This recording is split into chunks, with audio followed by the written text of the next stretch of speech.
ఏ relationship అయినా సరే పెళ్ళికి ముందు ఉన్నట్లు పెళ్ళి తర్వాత ఉండదు.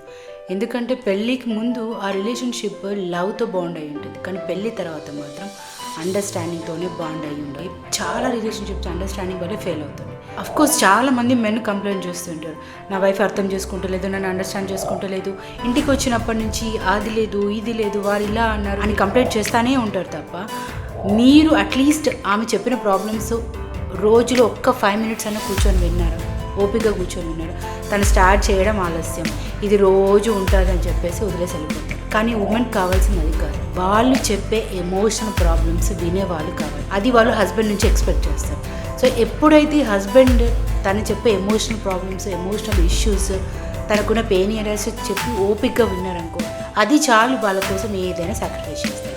So women always needs who will show the empathy to her problems. ఉమెన్కి కావాల్సింది ఏంటంటే వాళ్ళ ప్రాబ్లమ్స్ ఓపిక్గా వినేవాళ్ళు, అంతేగాని వాళ్ళ ప్రాబ్లమ్స్కి సొల్యూషన్ చెప్పేవాళ్ళు కాదు.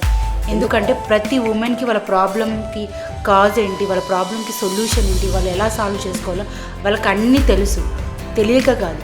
కానీ వాళ్ళ ప్రాబ్లం వినేవాళ్ళు కావాలి, ఓపిక్గా వినేవాళ్ళు కావాలి. So they always except that husband will listen there issues, not the solution. వాళ్ళు సొల్యూషన్ వాళ్ళ నుంచి ఎక్స్పెక్ట్ చేయరు, ఎందుకంటే ఉమెన్కి తెలుసు దానికి సొల్యూషన్ ఏంటి, దాన్ని వినేవాళ్ళు కావాలి. అందుకే ఎప్పుడైనా సరే హస్బెండ్ వైఫ్ ఏదైనా చెప్తున్నప్పుడు మధ్యలో ఇలా చేయొద్దు, అలా చేయొద్దు, ఇలా అలా అని చెప్పేదానికన్నా ఫస్ట్ వాళ్ళ ప్రాబ్లమ్ను ఓపిక్గా ఒక్క 5 minutes వినండి. వింటే తర్వాత వాళ్ళే స్లో డౌన్ అవుతారు. వాళ్ళు కొంచెం స్లో డౌన్ అయినాక అప్పుడు మీరు ఏం చెప్పాలనుకుంటున్నారో చెప్పండి. అంతేకాని వాళ్ళు ప్రాబ్లం చెప్పే మధ్యలో నువ్వు ఇలా, నువ్వు అలా, నువ్వు ఇది చేయకూడదు, ఇది రాంగ్, ఇది రైట్ అని మాత్రం చెప్పొద్దండి. ఎందుకంటే వాళ్ళకి అది సొల్యూషన్ ఏంటో కూడా తెలుసు. కాబట్టి ఓపిక విన్నాక మీరు ఏం చెప్పాలనుకుంటున్నారో చెప్పండి.